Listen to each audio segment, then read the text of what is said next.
Hello, and welcome to another episode of My Brain Está Spicy, the podcast where two overthinking, sometimes anxiety-ridden friends spill on their highs and lows and the craziness of navigating mental health in our daily lives. We are your hosts, Melissa and Christy. I'm Christy. She's Melissa.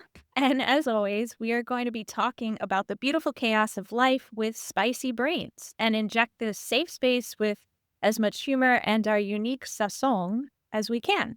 So get yourself comfortable, grab your favorite drink or three, because it's sure to be a super fun time.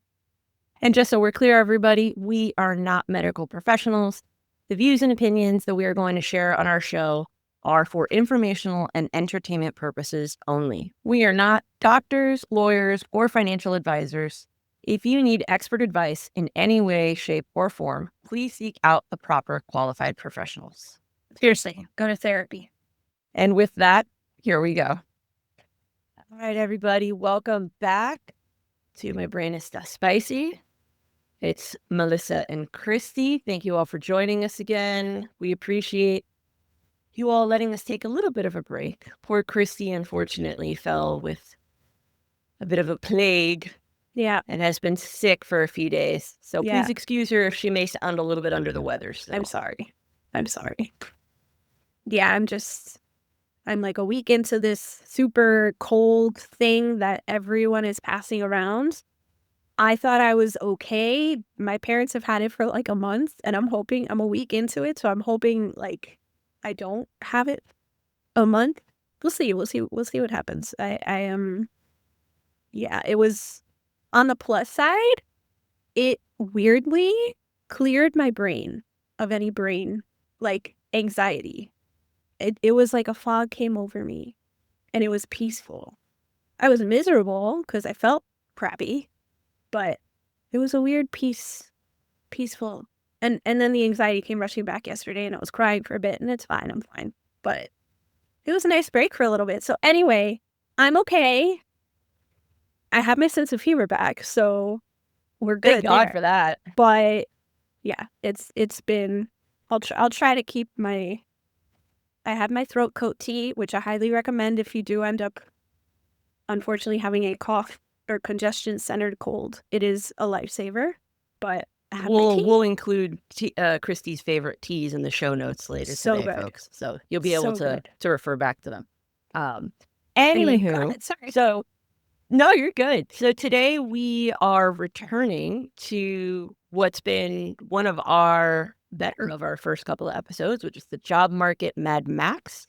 Today we are doing part 2, and as promised previously, Christy and I today are being joined by the lovely Alondra Canizal Hsu, who we'll introduce in a moment.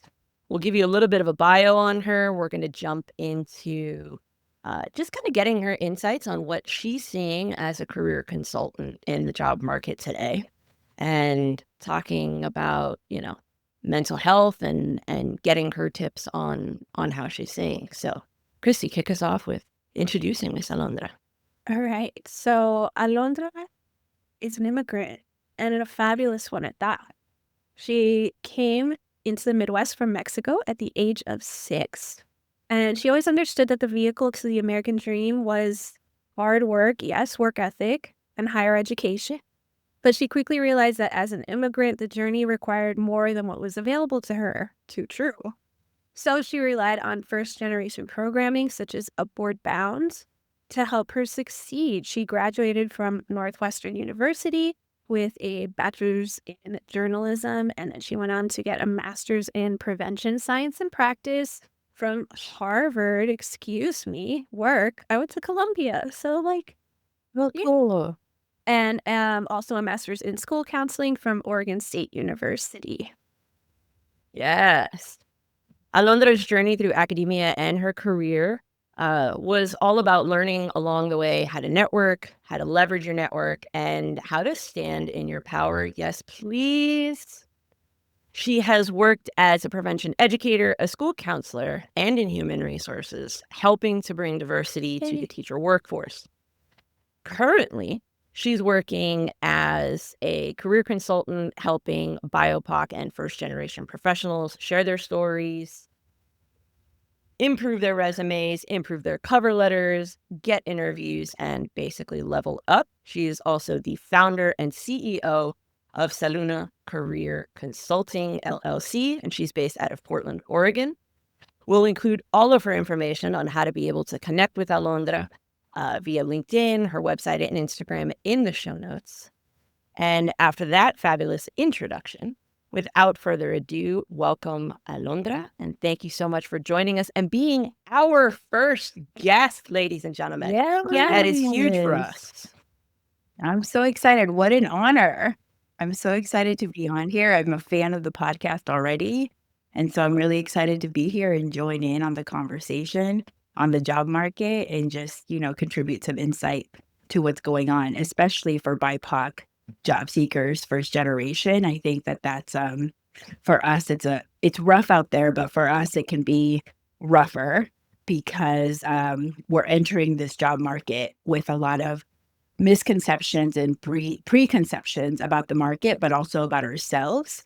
And so that's kind of what I want to dig into a little bit more, especially after listening to the first part. And I know you have some questions for me, but I just really loved everything that you're doing already in your job search. You have an amazing career coach. It sounds like that's already giving you amazing tips and amazing resources. So it sounds like you're on the right track already. Thank you. Would you say so? Yeah. I know we talked about it more in depth in the first episode, but I do feel like I'm on the right track.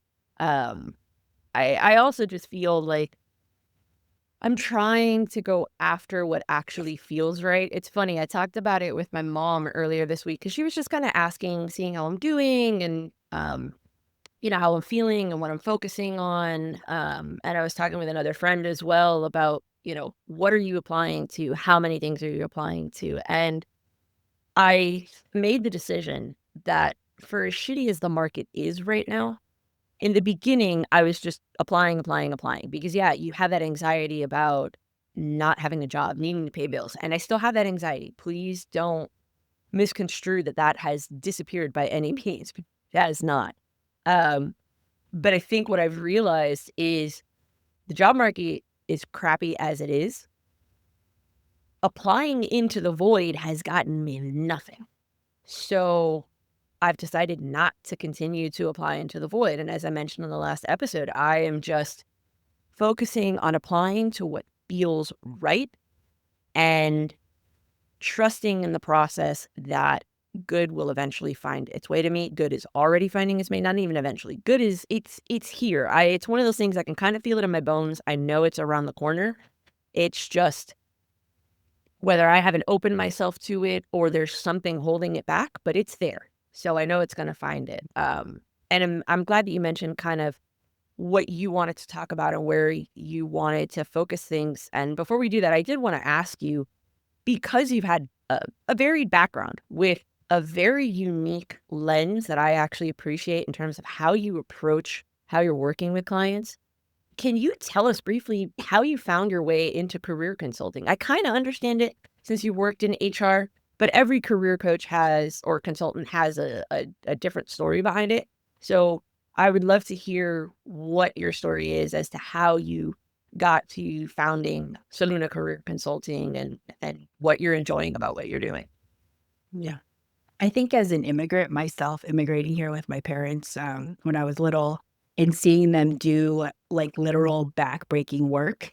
And I think both of you have alluded in your podcast in different episodes about like your own parents and their immigration journey and how that's impacted like your own path and your own career. And it's impossible for it not to. And so I really think that it does start at that age when I saw my parents doing work that was incredibly difficult on their bodies and also incredibly difficult on their mental health for not a ton of reward other than like making ends meet and like keeping the lights on and that type of necessities that needed to happen. And so I think for me, as I went through my journey and having the privilege of having desk jobs, right, where you don't have literal backbreaking work, and then you just have this epiphany where you're like, oh, okay, I'm doing this job, but it's actually not fulfilling me the way that I want it to fulfill me, or there's something here that I'm missing. And when I was a school counselor, part of my mission was to help. I worked in a bilingual school. And so a lot of the kids that I worked with were brown, Mexican immigrant children. And for me, it was really important for them to see the wide range of representation of careers that were available to them beyond what they were seeing at home, beyond what they were seeing in their community. It was important for me to bring in other careers that they might not otherwise have the opportunity to see. And so I think for me that this like drive for career awareness has always been there for me. And then as I moved on to different aspects of my career, I noticed that as BIPOC people, as BIPOC professionals, we have the degrees, we have the experience. Where we're finding difficulty in the job search had been in communicating it to other people, communicating it in our cover letter, communicating it in our interview, communicating it when we're networking. A lot of times the immigrant mentality and the Latino mentality is, it'll come to me, someone will find me, someone's going to tap me on the shoulder, and they're going to say, hey, Alondra, this job's for you. I've been thinking about you, girl. Come and get it. It's like, no, no, no. A lot of it has to be our own initiative and our own where I'm going to create this for myself. And so really for me, it's about helping BIPOC people build that confidence, that not even build the confidence because they already have the confidence, but putting it out there in a way that's bold and intentional. Like what you were saying earlier, you're no longer just applying into the void. You're going to be intentional about where you're applying. And then I also think that next piece is being bold with how you're applying, how you're networking, how you're being visible, and what that follow through looks like for you. It's like the quality of what comes next for you. No, that's perfectly stated, and I love how you really push the concept of being bold. That was one of the things that someone asked me recently. How do you feel about the fact that you have a podcast now, but you're unemployed, and people could listen to it, and and how they can make perceptions. And I'm like, people are going to make perceptions of me no matter what. I've been dealing with people making perceptions of me my entire life as a disabled woman, so that's nothing that's new to me. But I think what is a bit new to me is being openly authentic about who I am and how I operate. I've always been authentic around the people that I'm with and the people that know me, but putting that authenticity out into the public is what's been the stretch. But I've decided to look at it from the perspective of what I'm gaining.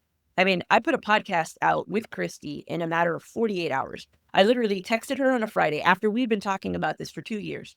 I texted her on a Friday and I'm like, girl, I'm tired of doing this. Someone gave me a challenge. I need to have a podcast out by March 8th. We need to do this. Let's go. Sunday, we recorded our first episode after that. And I hit the ground running. I learned about hosting websites. I learned about softwares, editing, audio, headsets, microphones. I did as much as I could within like the first week. And then the train has just kept moving since. And then now we've launched an Instagram. So now I'm learning about promotions and content marketing. That has expanded my network as a result. I'm talking to strategy marketing individuals that I've met through Latinas in tech and Latina networking and things of that nature. So that idea of being bold is definitely something that I'm embracing. It's always been a part of my personality, but I think now I'm at a stage where I'm actually embracing that part of my personality, and I am noticing the benefits of it.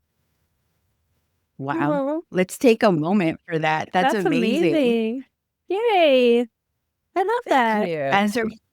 As her friend, Christy, like having seen her on that journey, what does that bring up for you? I mean, I've been able to see Melissa grow in a lot of different ways and we talk about this in previous episodes where when she started struggling with anxiety or, just the overwhelmingness of getting in touch with your own brain and mental health, seeing her grow in like her knowledge about it, her curiosity about it, and her openness to it, that was because I've been so open book, like kind of since I started struggling and realized like, why is nobody up? Like, hello.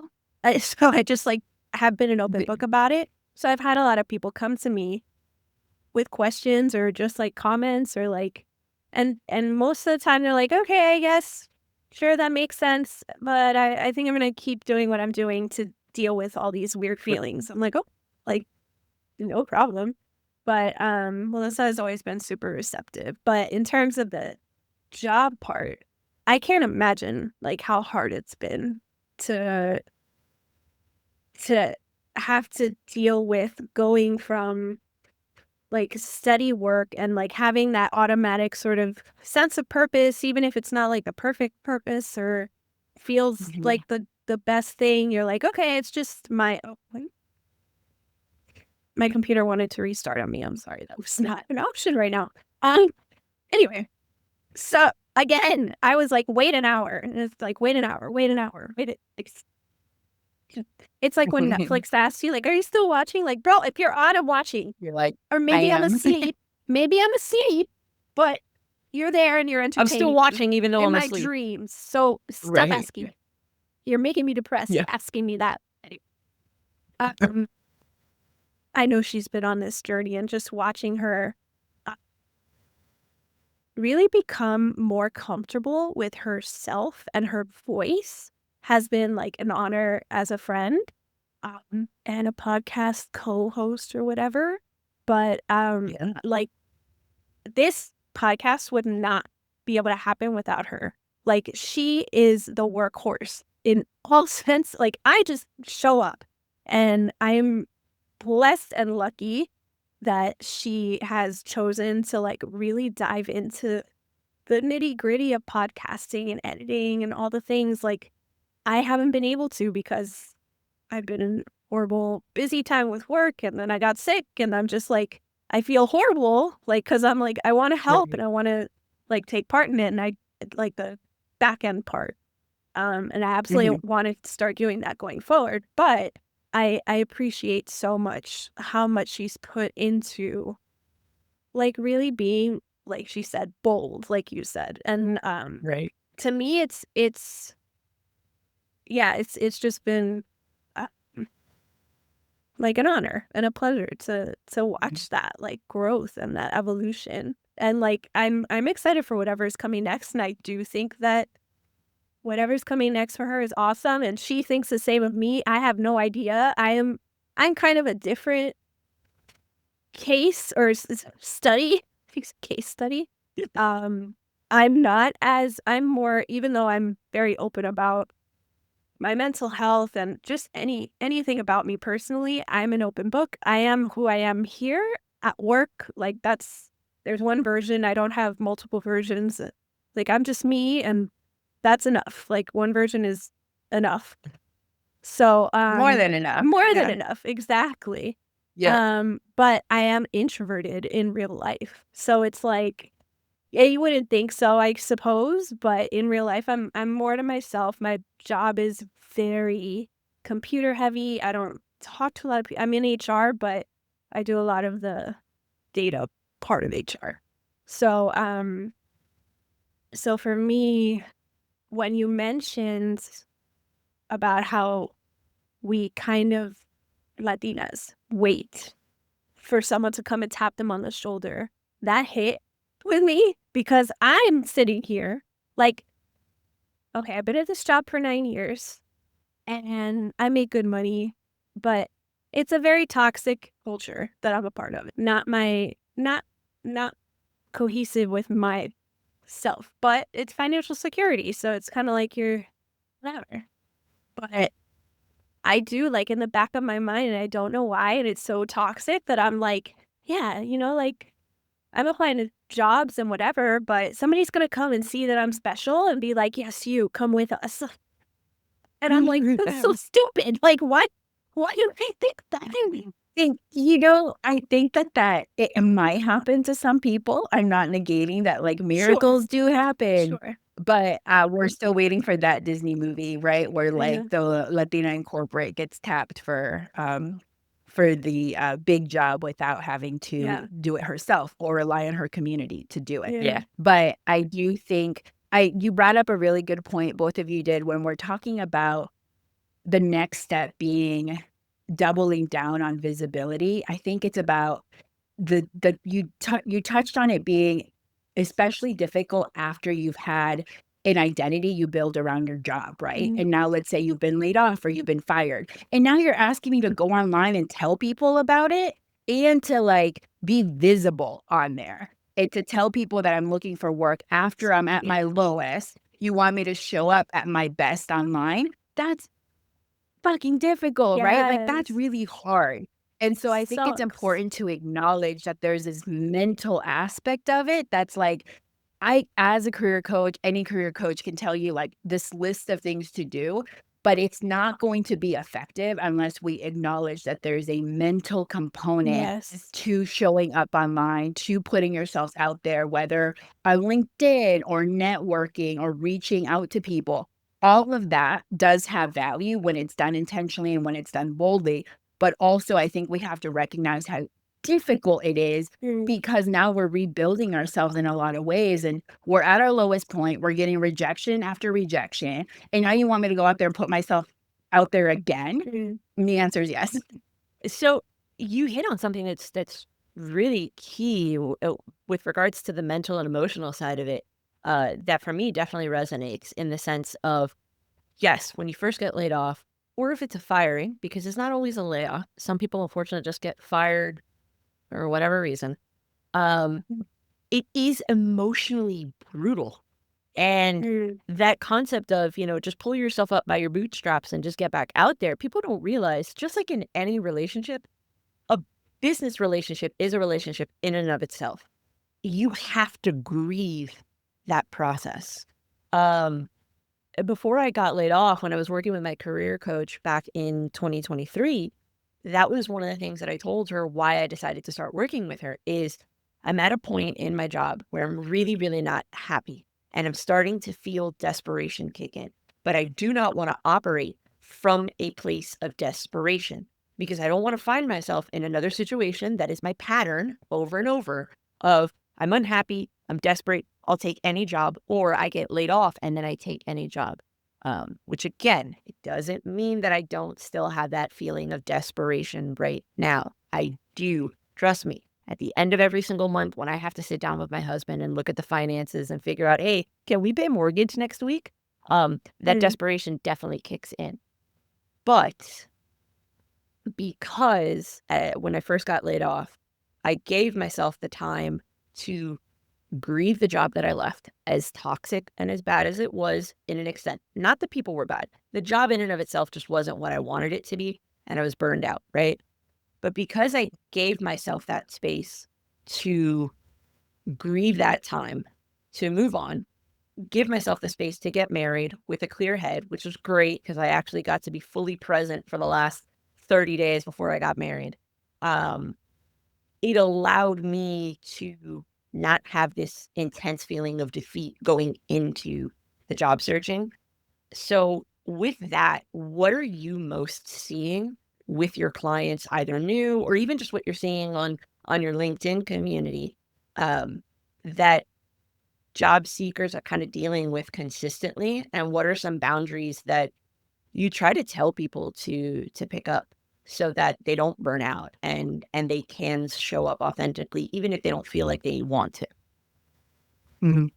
Yeah, I think that burnout is very real. And I think the desperation piece of it is also really real because the reality of it is you have to pay bills, right? You have to start doing savings. Like all of those things are very real. Like money is a tangible thing. And so that's really important to keep in mind. The number one thing that we talk about is how we reframe how we think of desperation. I'm not saying apply for every job that comes into your search. What I mean is use that desperation for your boldness, to fuel your boldness. So by that, I mean, still be intentional with the jobs you're applying to, but be more bold with it. So for example, if you don't mind me going back to your other episode, when you talked about there was a job out there that you really, really liked, it was like meant for you, and you were like, oh my God, it got plucked out of the sky and it had my name all over it. And then you didn't get it. And rightfully so, you were super bummed about it, right? And so in that situation, the way that I work with my clients is by figuring out, okay, you didn't get the job. It doesn't have to stop here. Where do we go from here? This is where the boldness kicks in. So can you email the person that sent you that rejection? And you could either do one of two things, depending on when that rejection happened. If it was post-interview, you can ask for some feedback. And I don't know if that's something that you did, or if that you feel comfortable sharing that you did, and getting some feedback on it. And that's not necessarily to be like, oh, I want this job, or I give me another shot at this job, but feedback for down the line, because it might have nothing to do with you. It might have just been like related to the company, not to do with you.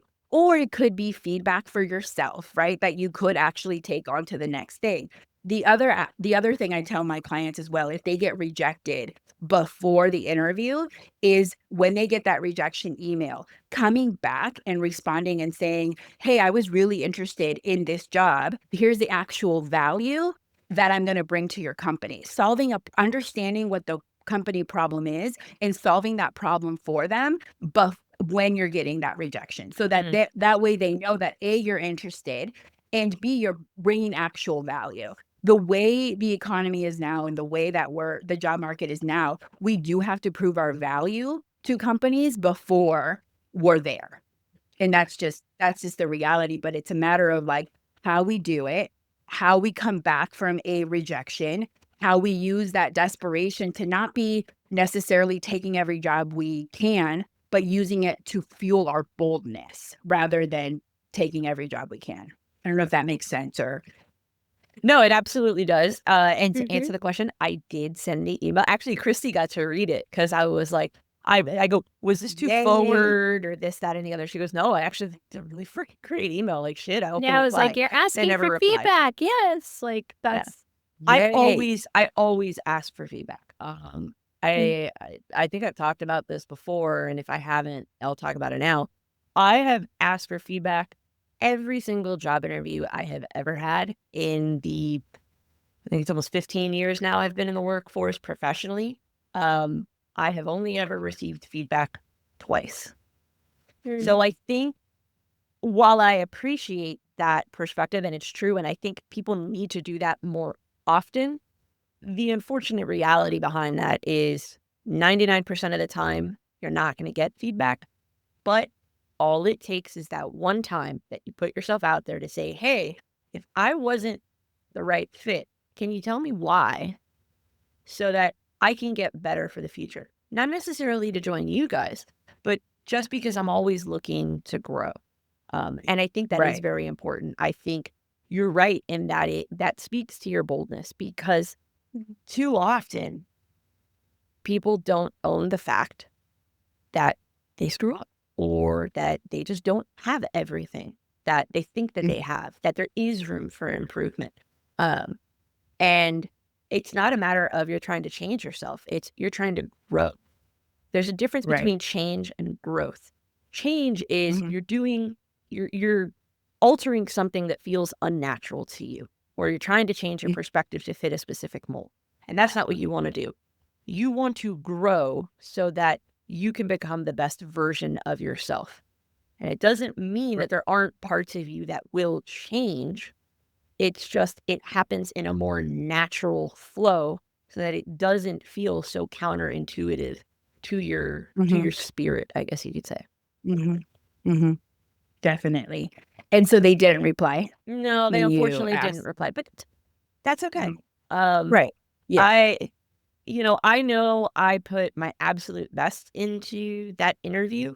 I did everything I could, and it just, for whatever reason, it just, as much as I felt it was the right fit for me, they didn't. And I don't wish them any ill will by any means. It just wasn't it. So I'm like, okay, I got to keep going. Right. Yeah, definitely. And I think you're right. Like there is the reality of the legality of things, right? Of asking for feedback. And Christy, you know this, from HR as well, that they may not be able to be as candid as Yeah. we want them to be with it. But like you said, it doesn't mean that we don't try. We don't try to get that feedback. We don't try to figure out what it is that we could have done better.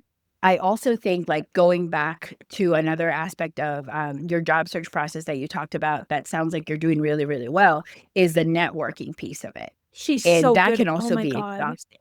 That is a Yeah. strength that I am so envious of that Melissa has. I can't network with a wall. Like, small talk makes me want to die. Alondra, die. Like, I want to crawl up in a little ball and just, no. So I admire so much that Melissa is a networker like that. And she has been that way forever, since high school, or I'm sure before high school, before I knew you. Like, that is her strength, and I admire it so much. It's amazing. Thank you. My Sorry, I my didn't mean husband to used to make the joke. No, you're good. My husband used to always say that he goes, "You're chatty Cathy." Like when we first started dating, and he used to say it in a way because it's like he's like you, Chrissy. He was very uncomfortable, like just randomly talking to people, and I make friends everywhere I go. I I talk to the people in the grocery store line. I start the conversation with the Right. cashier. Girl. But there's always one instance that he always loves the fact that I am a chatty Cathy. And that's when we go out. My husband was never the type of person to sit at a bar and have food. He only ever went to the bar to have drinks. And a lot of the times we would go out when we were living in South Florida. And sometimes it's like an hour and a half wait to go grab a bite to eat somewhere, right? If you can get a reservation or if you can't. And I'm like, oh, why don't we just go sit at the bar? And then we'd sit there and I'm like, can we order food? And they're like, yeah, well, you guys can eat dinner here. And he's like, wait, you eat at the bar? And I was like, yeah, all the time. It's like, it's one of my favorite places to sit. You meet super cool people. We're always meeting people at the bar. And I go, plus, if you're good and you treat the bartender well, you get free drinks. And he's like, okay, sitting at the bar isn't so bad. You being a chatty Cathy isn't so bad. Please go. Right. Fly free. Do you. So there's Awesome. kind of benefit to it. Oh yeah, absolutely. Absolutely. But yes, Mhm. I like networking. I'm actually not afraid of it. I So nice. think ever since I've embraced treating my mental health, though, I find my moments where I try to talk myself out of my networking. I had a situation this week. Ever since not this week that just finished, but the week before last, I don't know what's come over me. I feel like I'm starting to come out of it, but I don't know if it's hormones. I don't know if it's because, yes, we are a female podcast. My period is coming. Actually, it just got here today. If I'm the a couple hormones are days just kind of away. We're sinking. yes. Anyway, Sorry. I don't know if it was. It's okay. I don't know if it was hormones or Mercury's in retrograde. I don't know, but this cloud of like lack of motivation, lack of drive, lack of focus just kind of hit me. And I'm like, I don't want to do anything. And it sucks because right now I'm in the process of taking a night class on Wednesday nights for project management. So it's like I need to focus. I haven't done any of my reading. I can't. I sit and I've reread the same passage like 5 times.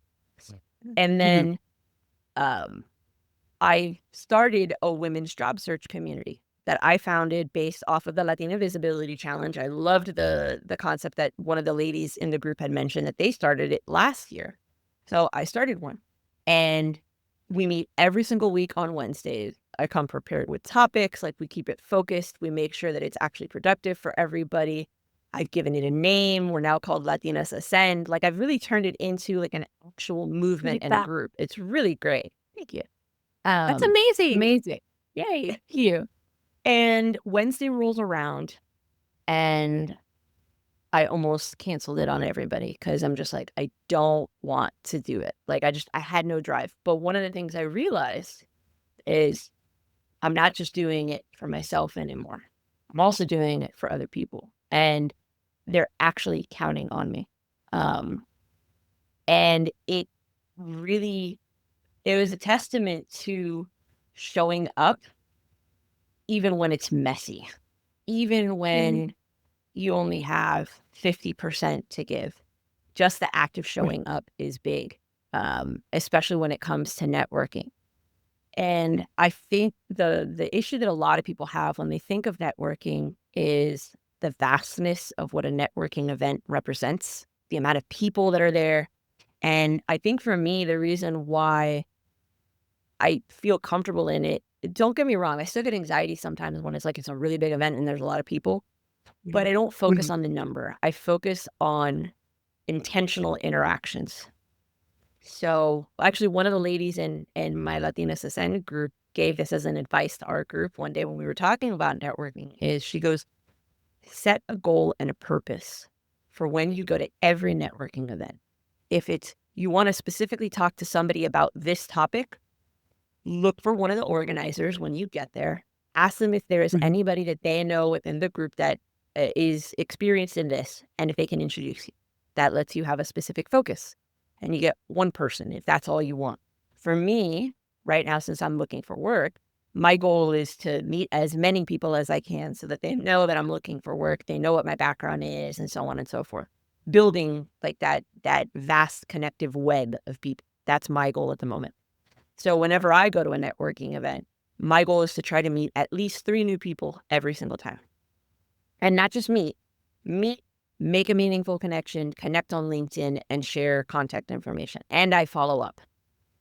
Not from the perspective of, I want you to give me a job, just so that I am at people's forefront of their mind, and I never know what's going to come my way from there.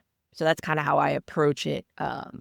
And it's been a benefit. I have gotten job interviews from it. Nothing's come from it, whether because it wasn't the right fit or someone sent me to a job that really wasn't what they thought they were sending me to. And I'm like, yeah, no thanks. But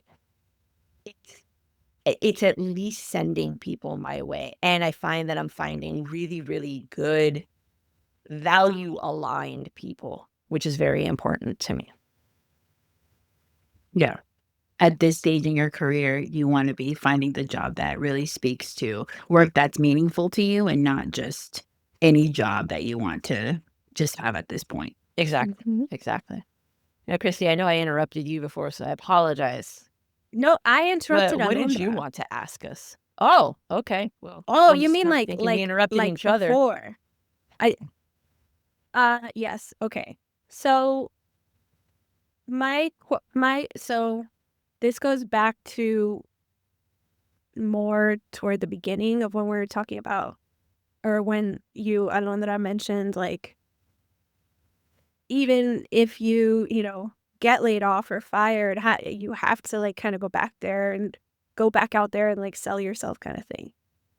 So how do you authentically do that if you're super uncomfortable with it? Do you know what I mean? Right. Yeah. The idea of selling myself makes me want to throw up. Like, Right. I can't, oh, okay, come up with an elevator pitch for yourself. I have done so many things, and I know I've done so many things, but when I'm on the spot, I haven't done shit. I know. I'm like, I'm breathing. I'm smart. I do number things. Yeah. I can do computer number things. Look, that's what I do. Hire me, yay. So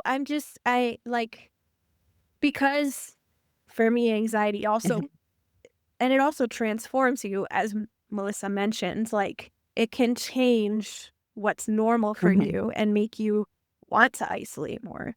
So for people who are either struggling to like take a next step or just naturally aren't good at that, what would you advise? Like to sort of, yeah, that's my question. Yeah. I'm a big fan of low-hanging fruit. So Melissa has gone out there to like the big networking events. She did the Latina Visibility Challenge with Ruby. She created a networking group. All of that is authentic for her. She's showing up genuinely. all of that is who, where she's at this point. I think that when we tend to lean more introvert or we are not at that stage yet for whatever reason, and it's 100% valid, we're all at different stages where we want to be visible or don't want to be visible. So the low-hanging fruit would be reaching out to people that you feel comfortable reaching out with. Are you better one-on-one? So I'm going to go through my email list. I'm going to go through my LinkedIn of people that I already know. I'm not even looking for new connections. I'm not looking to go to an event yet. I'm just looking to see who I know already. Where do I feel comfortable interacting with them in a space that makes sense for me? Maybe it's virtual. Maybe it's just like, hey, can I chat with you for 15 minutes about where I am right now in my career journey? I really admire the work that you do. People love talking about themselves. And so True. anytime that you give people the opportunity to share with you their knowledge and where they've been in their career is going to give them the space to share that, which is always good. But also it's going to make you feel more at ease, right? Like, oh, this person didn't always have it figured out. Or even they're talking the whole time. And that sometimes that makes me feel more at ease when someone else is doing most of the talking. Yeah. And I can chime in with things here and there. And so I would start with the low-hanging fruit. Where do you feel comfortable with your personal connections? Maybe you text a friend and you're like, hey, I'm going on a walk in 10 minutes. Can I like pick your brain about the job that you got or wherever you got it? And your friends will do that for you because they're your friends and your community, more likely than a stranger will. And that's the next step, right? Is like reaching out to people we don't know and making those connections and following companies that we want to work at on LinkedIn and commenting on their posts and making our LinkedIn intentional and not posting. We want people to post, but we also want the post to be intentional and we want it to be about what you're actually what type of job you're looking for so that people start associating you with that field. And so if I know you're looking for a particular project management role, when I see something on the job boards that I'm looking at, I'll think of you. And so the whole idea is you want to make it easy for people to be looking out for you. I know that your job entails 100 different things or you've done 100 different things, but the idea with the elevator pitch is you're trying to condense it for people so that it's easier on their brain. It's just practical. I'm not going to remember the 50 jobs that you've had or the 50 things you want to do, but I will remember that you want to do project management in tech or a specific niche in tech that you want to do. And so that's going to help me. So yeah, those are two different points, but low-hanging fruit, where you feel comfortable, and then making it easy for people to help you. Because I do genuinely believe, not only believe, but I've seen people want to help. Especially right now, people want to help. There's a lot of good in the world right now, and people want to be there for you. People are also busy. So let's make it easy for people to support you. Make it easy for people to help you. Send them an email. If they don't reply right away, send another one. Hey, I know you're so busy. I'm just following through. I saw that your company has an opening in this XYZ. I would love to, get a referral from you. I would love to chat with you about it. Make it easy for people. That's amazing advice. Thank you.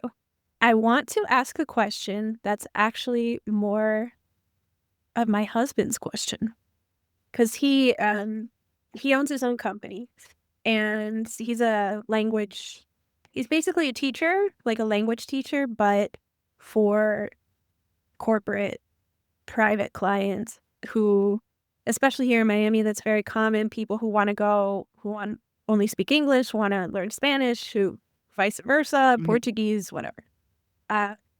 So he loves what he does, and he's an amazing teacher. But obviously, he doesn't want to go into teaching because it pays negative amounts of money.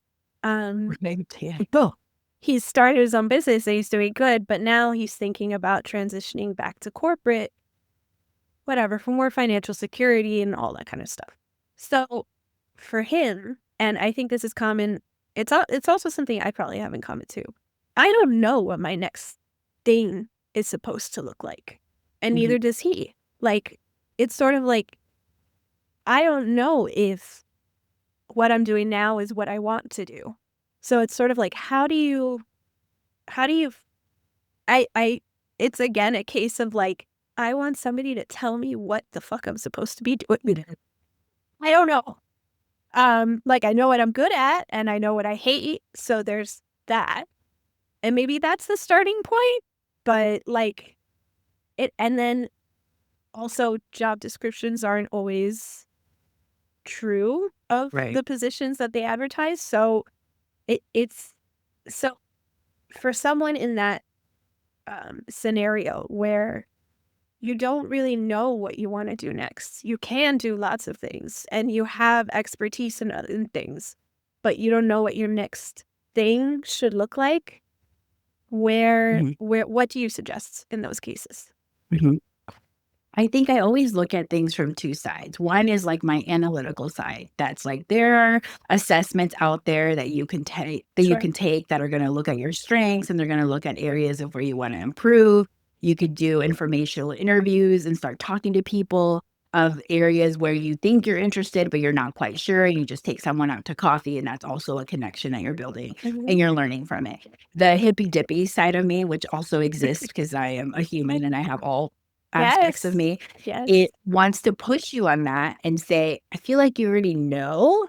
And I wonder if there's like something keeping you from putting it out there, because it's that boldness piece where we feel like we don't know, but I would push you to think about why there's a fear about not vocalizing it or putting it into action, or what's that fear? Because I feel like all of us have an inherent ability to know ourselves, and you've done work, like you're doing a lot of self-work. Both of you have done a lot of self-work. And so I feel comfortable pushing you and thinking about why is it that, what's holding you back from not vocalizing what it is that you actually want to do.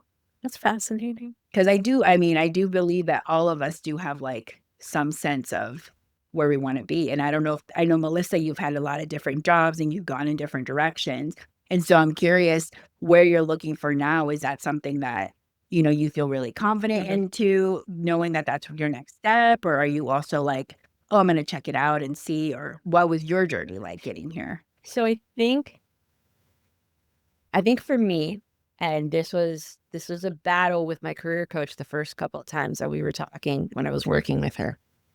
So I think the problem that Christy and her husband might be fighting with, and a lot of job seekers fight with, is you are trying to tie your identity to what you do.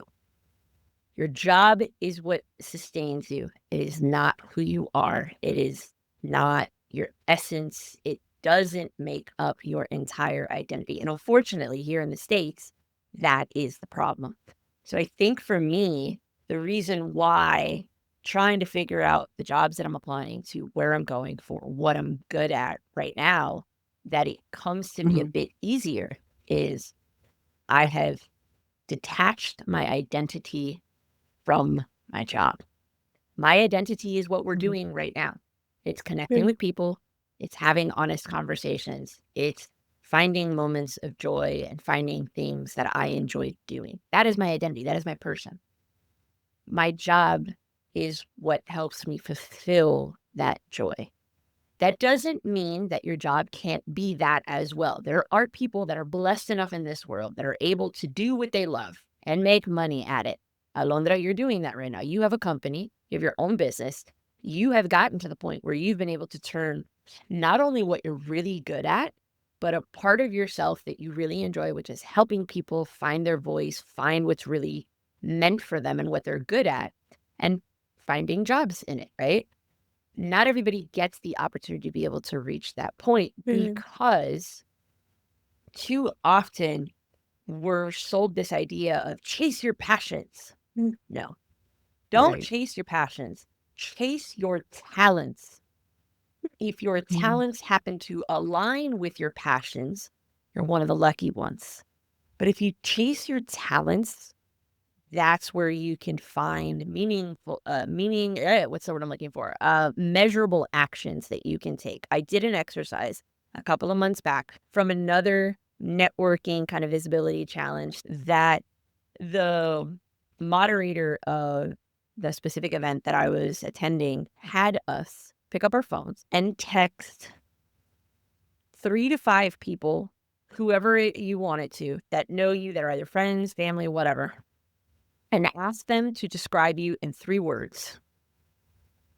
And ask them what are 3 things they think you're good at.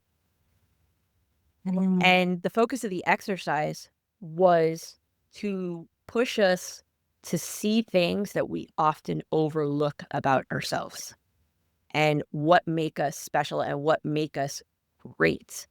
Because oftentimes we force our resumes and ourselves into these jobs that it's just, oh, it's what I've always been doing, so I'm just going to keep doing that, right?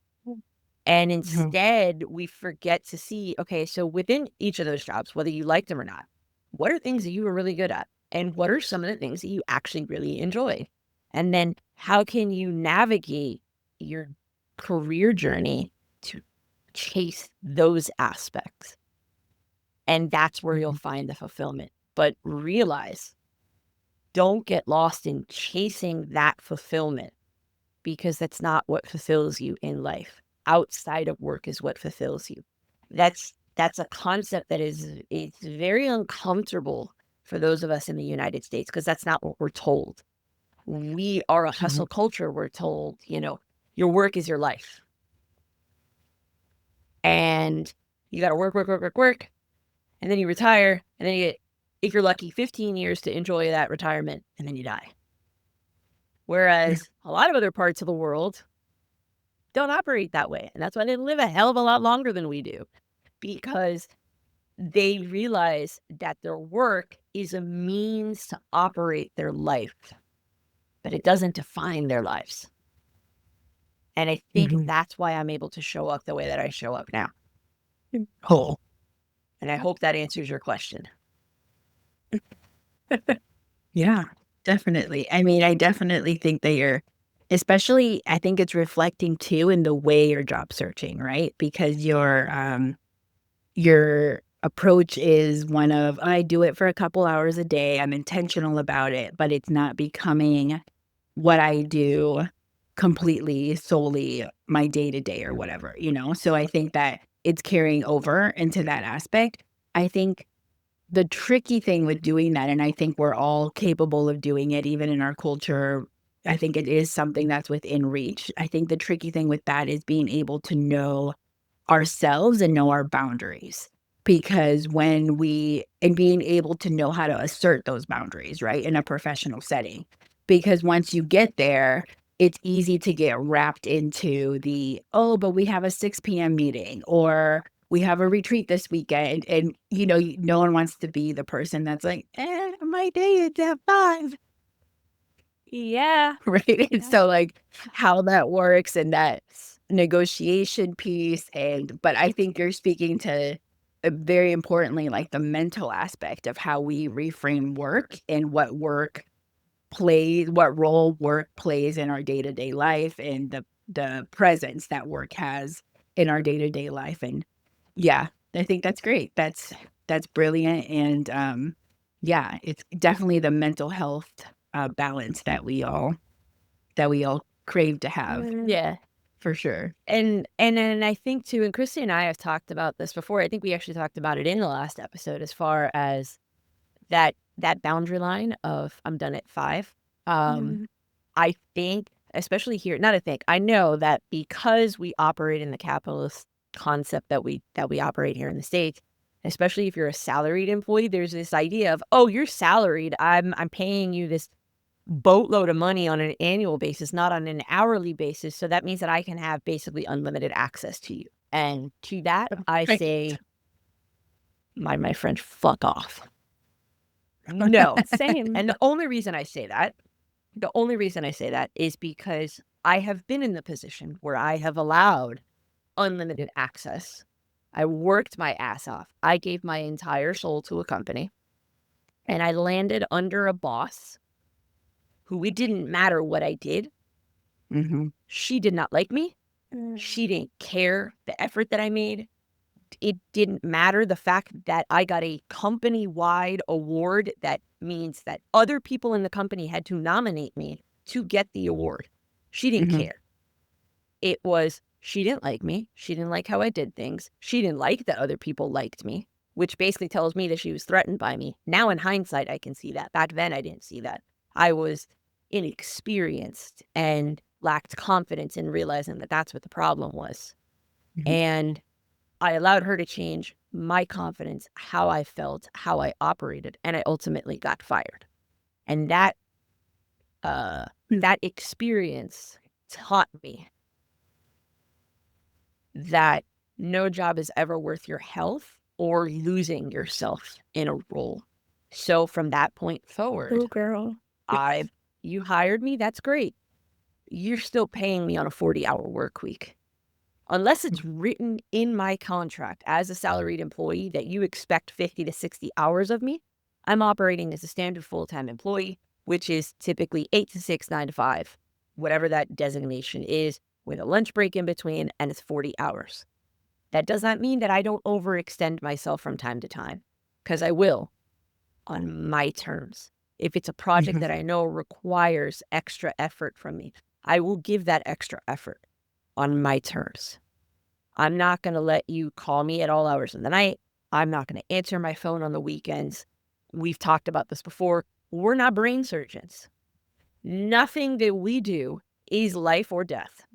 So when I log off on a Friday at 5 o'clock, you're not going to hear from me until Monday. And if something happens in between, something happens in between. Because the fact of the matter is, I'm not chained to my desk. I'm not chained to my job. I need to have life in between. It's the only way we can function as humans. So I learned to set that boundary for myself. And when I'm in an environment that cultivates balance and cultivates respect and accountability, I'll overextend myself without you needing to ask me, because I'll want to do it willingly. You will get the best out of me. But when that culture doesn't match, you will get minimal Melissa for quick. The downside to that, though, is minimal Melissa is typically most people's 120%. So when I'm doing Melissa's 120% and you get accustomed to that, and then all of a sudden you see a cutback, Yep. that's a result of there's something wrong. And if you're not going to make the effort to ask, I'm going to move on. So I think like you said, it's knowing who you are and setting your boundaries and trusting that you are of value. Which that leads me to a question that I wanted to ask you, Alondra, from the context of as Latinas and as a Latina career consultant. What are you seeing with your clients today that they are most struggling with? And how do you help them navigate that feeling of, when am I ever going to land that job? It's not coming. I'm doing all the right things. So that they don't feel like they're in that constant desperation. Yeah, that's a really good question. I want to answer that question, but you got my wheels thinking about what you just mentioned in the story that you just mentioned, because I think work culture is really, really important. And so you touched on what a toxic work culture can look like, and I think that we have a couple of options when we're in that toxic work culture. One, is being one of like, okay, I'm gonna quit. I'm gonna find something else and I'm gonna move on and I'm gonna quit because this isn't a toxic work culture that's for me, or that's not something that I want to work through right now, that they're not respecting my boundaries, they're not respecting my my hours, they're not respecting me as like a person. Everything is getting blurred for me. I don't like it here and I'm making a choice to leave. You always have that choice, right? That's still a choice, even with all the necessities we have, as humans. It's always a choice to leave. The other choice that you talked about, and I want to label it as a choice because it is a choice, is to disengage. And that disengagement piece, as you noted, has consequences, right? It has consequences for your work and the reflection of your work. It also has consequences, what I would say more importantly, for you as like a person, as like who you are, right? Like that was like ripping away at your soul that you wanted to give more, but it was almost like a rebellion of I'm not, oh, you're going to treat me like this? Well, I'm not going to do it the way I normally would do it, right? But it's like this internal conversation that you're having with yourself. And so I guess my point and my question to you is if that were to happen again, going on this journey that you've been on of like self-discovery and what you want your job to look like, if you find yourself in that situation again, before getting to that point of disengagement, what would that look for you? So that it is a better reflection of you as a person, and so that it's a better reflection for you as a worker. So I think the biggest thing for me now is because I know how to identify it sooner, and I own my voice more, it's proactively having conversations, reaching out if it's coming directly from my boss, try to make a meeting with the boss and say, hey, I'm noticing some things. Um, I'd really like to talk to you about kind of what I'm experiencing and what I'm noticing with regards to work, because I don't want it to affect anything. Can we talk it through?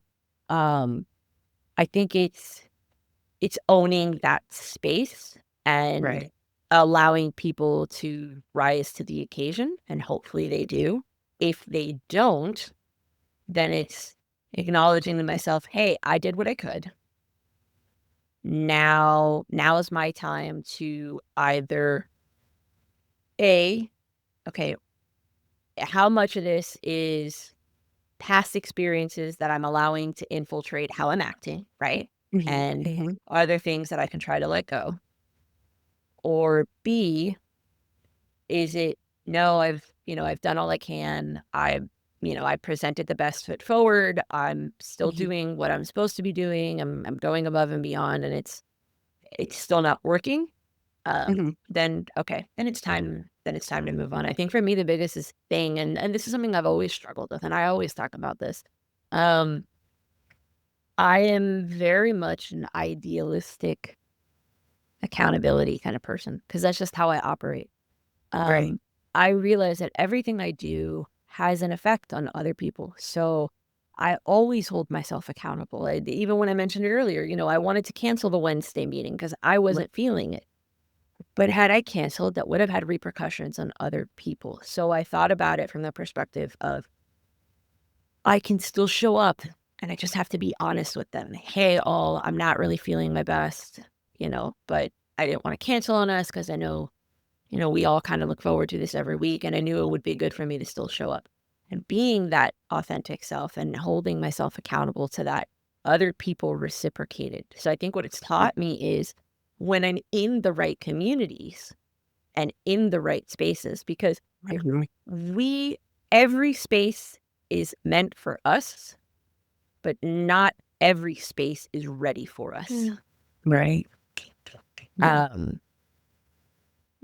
don't know if you guys could hear the snaps, but Christy snapped. But yeah, like that has helped me reframe to realize that I can show up and be authentically myself and try to catch myself before I let my emotions run away with me, which is something that I struggle with, because it's very difficult for me to sit back and look at a situation and I'm like, but it's common decency and accountability. Why am I being held accountable to these things? But Tom, Dick, and Jerry sitting right next to me are allowed to get away with murder. But I do that and I get in trouble. And I think that's what I fight with the most. Right. It's that emotional piece of work, of being in a community with people, and sometimes those communities don't align with our own personal values. And I think my point too in asking that question, and you answered it really, really brilliantly, is how do you, Melissa, continue to not only be authentic to yourself in a workplace, but also from a practical perspective when you're in a toxic work community and it's affecting you, when we don't speak up and when we don't say, hey, this is not okay, not only is it being allowed to continue and we're not setting that boundary, and then we're responding like in a rebellious way, in a passive aggressive way, that I am the passive not aggressive queen. right. But I also think it's important when you say something from a practical perspective to have it documented. So Yeah. you can say, if you're fired, if you're laid off or whatever, you can say, hey, I noticed A, Y, and Z was happening on this day. I have the receipt. This is what I did. I talked to XYZ. I have the email. This was the follow through. This wasn't the follow through. So you're also protecting yourself. So there's like an emotional perspective of, hey, I want to show up to be my myself. And that means speaking my truth and how this is affecting me. And then there's also the analytical, practical perspective of, hey, something's happening here that I don't enjoy, that doesn't feel good. I'm going to say something and I'm going to have receipts to back up that I've said something and it's going to be documented. So that's, and the reason I'm bringing back this is because I do think toxic work communities are common, but we still have a choice as how we respond. And oftentimes we either get in the pattern of we've always been responding this way and this is how I do it, or we think we don't have a choice and this is how we're going to do it. So all that to say is there's always choice. No, I appreciate it. And you nailed it with the sense of toxic workplaces are sometimes of our own making. And that, I'm putting myself on blast here. Same. I've created it myself sometimes. That was a hard lesson for me to fully embrace. I am sometimes my worst enemy.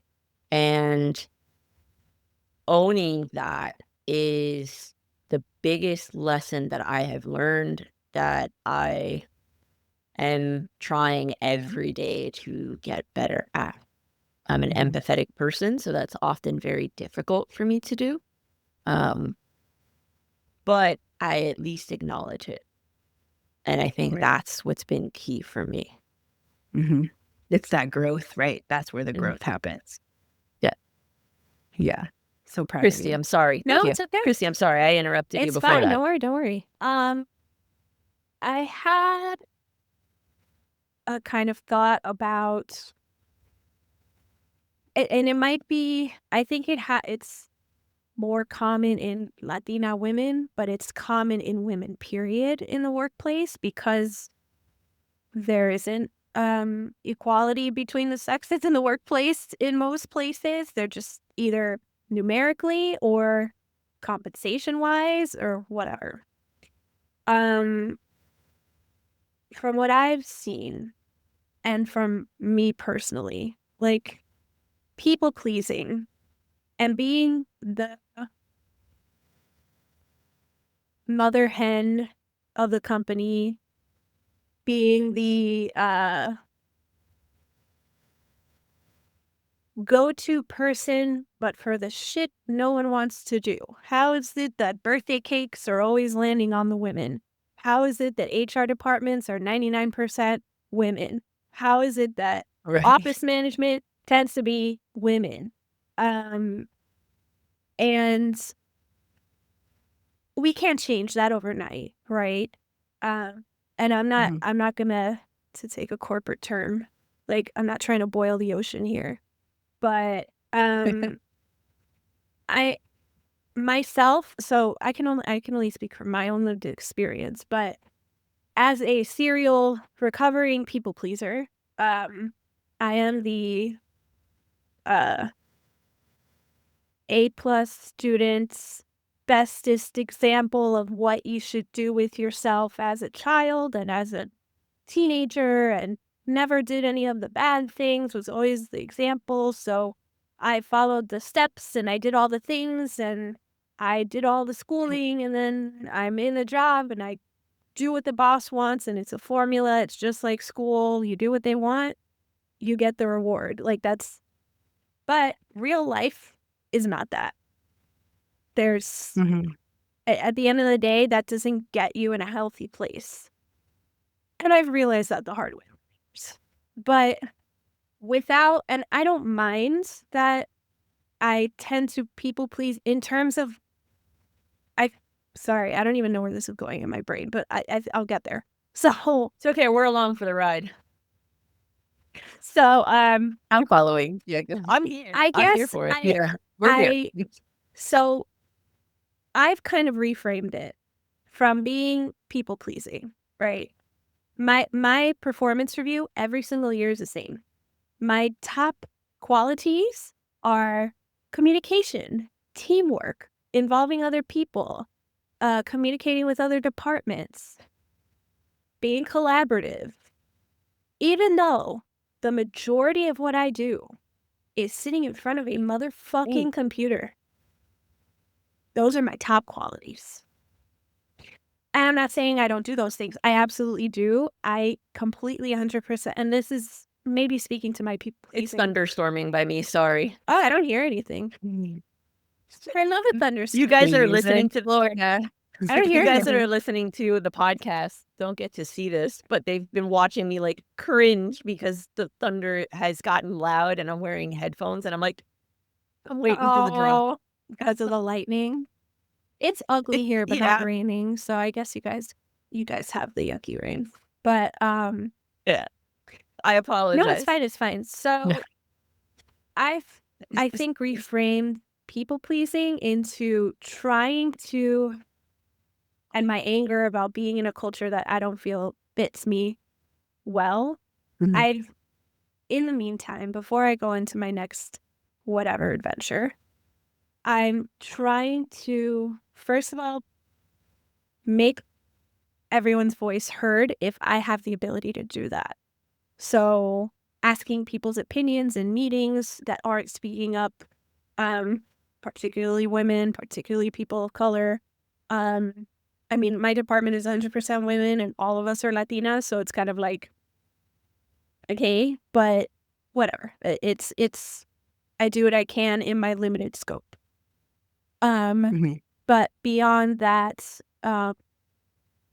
the idea that I work in a, I've said this before in past episodes, I work in a very traditional industry. So there aren't a lot of Mhm. people like us, female, not white, that are in the space. So it is the conversations I get to have at work with the men that are there is wild. Mhm. Like they truly don't know, or maybe they care to know, maybe they don't, about the female Mhm. experience, the non-white, generations of citizenship in the United States. Like, actually, my family Mhm. from here, like, that the all the things that come with being an other person. Uh, Mhm. the idea that you're putting yourself in this space, right? I like to Yeah. think of it as I'm in this space, it's uncomfortable, but if I take myself out of it just because I'm uncomfortable, I'm not helping the cause in a way. And it's hard because I'm very like justice minded. I will stand up for anyone for any reason. For myself, not so much, but for other people, in a heartbeat. I have no trouble with that. I'm very like justice minded. So for me, Mhm. I sort of feel like it's my own taking a stand against this toxicity. Part of it is Mhm. just me being there and me existing there and voicing, no, I don't agree with that. And even if I do good enough work that luckily I can be like, I don't agree. I think that's not the best idea. I think that this isn't representative of how we should move forward. Even if it gets knocked down, which it does, because that's just the dynamics of the team I'm on. Mhm. I at least am voicing it. Like it's exhausting, but it's also like, I don't know if it's just a fruitless journey that I'm on, but that's kind of how I've tried to reframe it in the meantime. Of like, oh, I'm just, Mhm. doing what they want me to do, and I'm just following the rules and being the good worker and just putting my head down and doing all the things. But I don't even know what my point was. I think I was going to like, how do we reframe like the people pleasing? Because I think that's a serving others, right, is a huge part of being with a woman within the Latina community. Like, that's your, like, who's cooking most of the time? Who's cleaning most of the time? Like, it's just kind of like part of our culture going back generations. So now coming into these generations where we're, some of us are the primary breadwinners. Some of us don't cook or clean. Some of it, like, it's a completely different dynamic that feels foreign in many ways. Like, we didn't grow up with this type of example. So I don't know. I guess I'm just curious about what your point of view is. If that's, I don't know. Do you have any thoughts on what I've said? Because I don't even know what I've said in the past 10 minutes. No, I no, I appreciate you sharing like what If I understand correctly, you're saying that being in a space that may not necessarily align with your values or exactly where you want to be, you're making the most of it by making your voice heard for others at the table or in the room that may not be as comfortable sharing their voice yet in that space. And so you're making the most of your time in that room. And so, and it sounds like maybe you're thinking that it might be related to people pleasing. And I think, being a people pleaser, you're right, is part of like the psychology a lot of times of the way we've been socialized as women is to be a people pleaser. But I really do think that this day and age, like we have more agency, obviously, with that, but For also now. But yes. Right. The reality of that. Yes, exactly. yes. So It's, I gotta say it. I have, like, whatever, they might hear Yeah, we this have to podcast acknowledge and then it. I won't be able to come into the country after I go to 100%. Canada or something, but whatever. Right.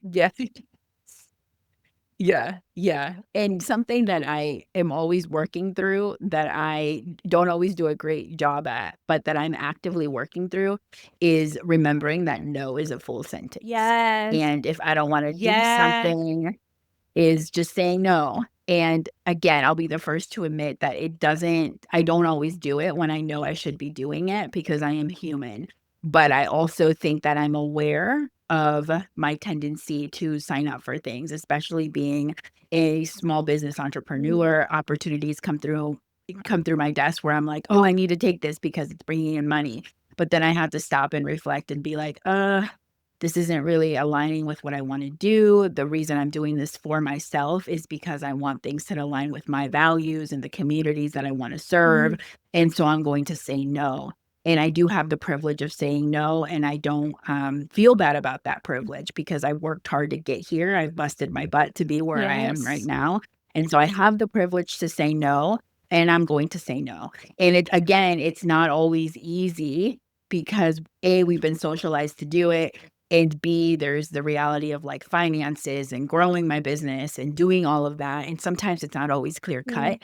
But I think for me, what's helped me is taking pause with things and saying, let me think about that a little more. Yes. Let me figure out if and how I can do it to really take a step back. Because a lot of times, I don't think people do it intentionally, but sometimes when we're in a work setting, people take advantage of the fact that they have our captive attention right there. And they're going to corner you in the break room, if you're in person, or corner you in the Zoom room and be like, hey, Christy, Bob's 60th birthday is coming up.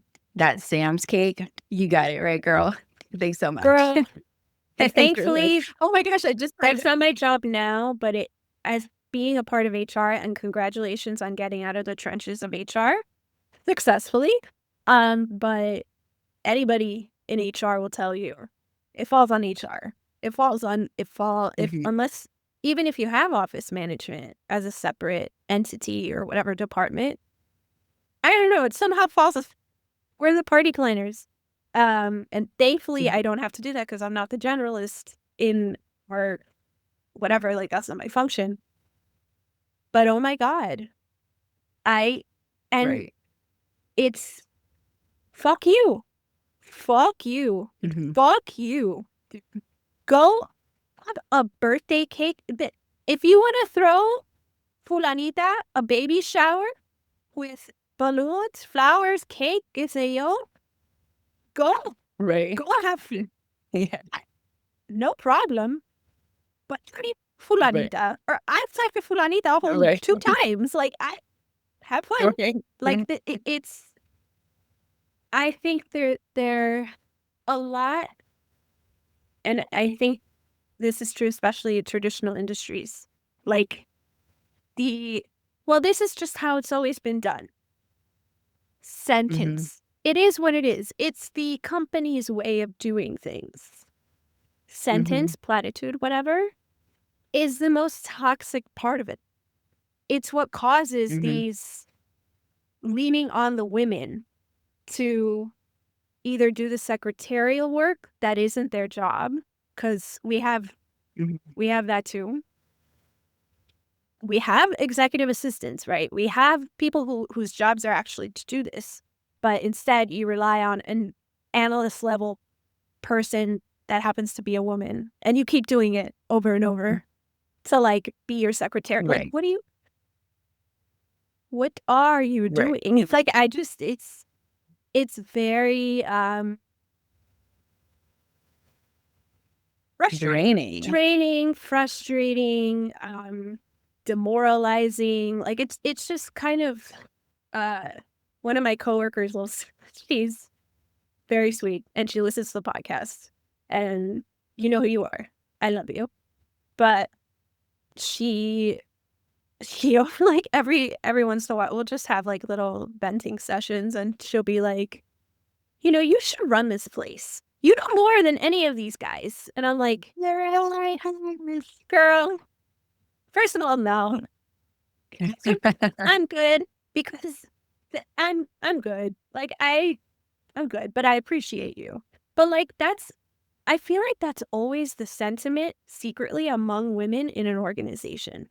We're all like, bro, we're smarter than these guys. Wasn't it in Norway that all the women did a strike in like 1970 something? Yep. They walked out, and it took like a day, and the men were like, okay, no, you're gonna get equal pay, or whatever the fuck it was. I don't know what it was. It was equal pay. That they were protesting. Yeah. Like, it's just so... But then I have also found, I'm sorry I'm going on a tangent, I am very passionate about feminism, that women are also the ones that tend to uphold the patriarchy the most. Oh, yeah. Amongst each other. Especially, obviously, the older generations, right? So we have, Gen Xers, boomers, who are just more... They spent more of their lives entrenched in this patriarchy, especially within the workplace.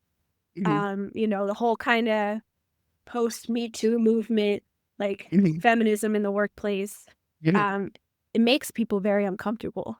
And this sort of like, we have to make the men happy. Like, that truly is we have to make them happy. We have to keep them calm, give them what they want, and we'll be fine.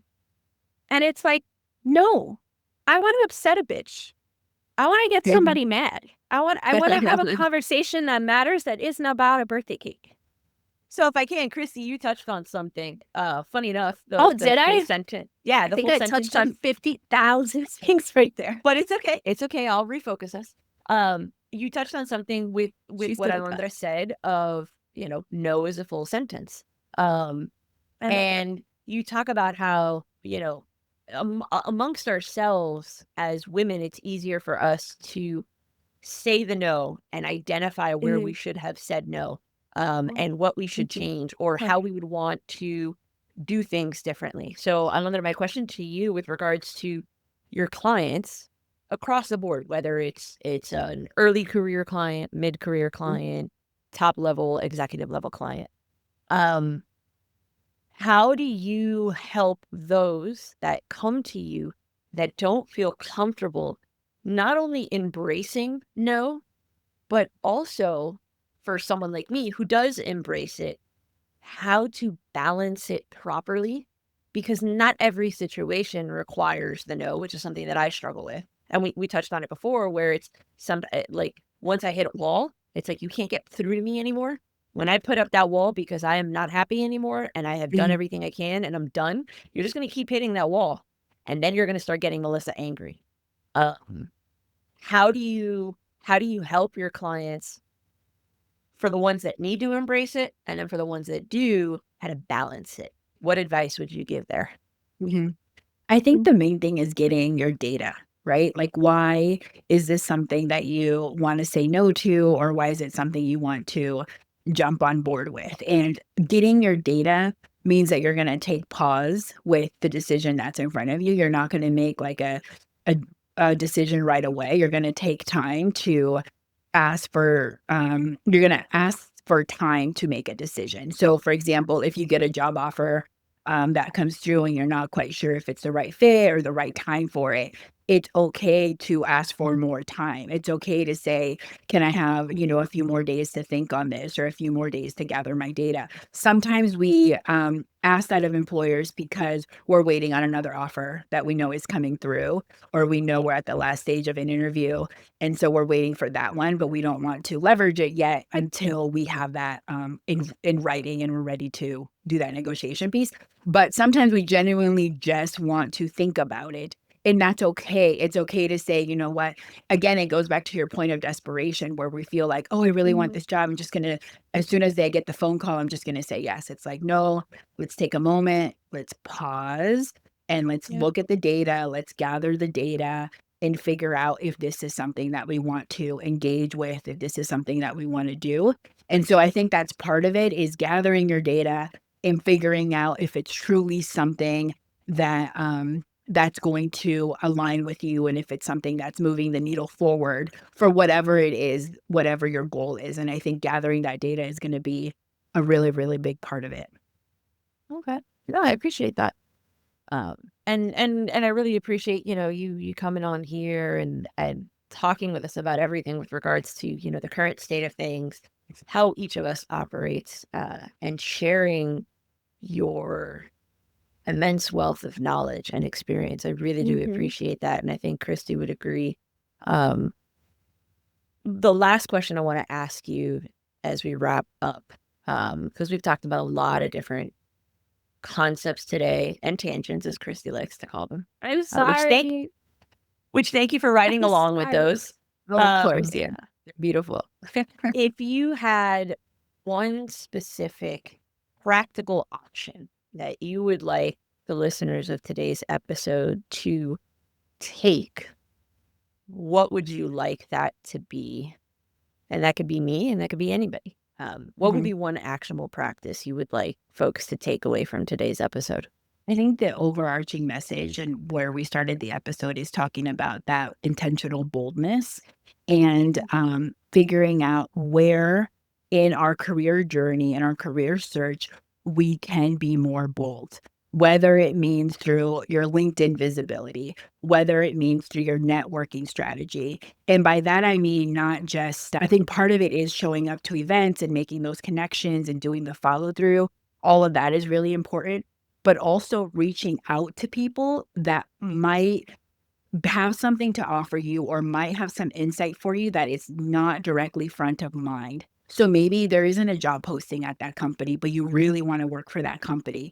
Or maybe, you got rejected from a job and you really want to be there. I think the job market is wild, and that just means we have to meet it with boldness as job seekers. That means we have to put ourselves out there even more in a very intentional way. So reaching out to people, hey, I saw, this job that you have. I really love, what you're doing with your company. I'd love to like sit down and learn more about it. And just putting yourself out there more and more and more so that people know that you're looking. It might be obvious to you that you're looking for work because you put your green banner on LinkedIn or you went to a networking event, but maybe someone that you went to college with doesn't know and they're at a company where you actually want to be, and reaching out to them, reaching out to your known network before you reach out to other people that you might not know, but where you are known, to let people know, hey, this is what I'm doing. These are my next steps. How can you help me? How can you support me? Because I do think that people want to help you. And in that same vein, how do we support other people? How do we look out for other people?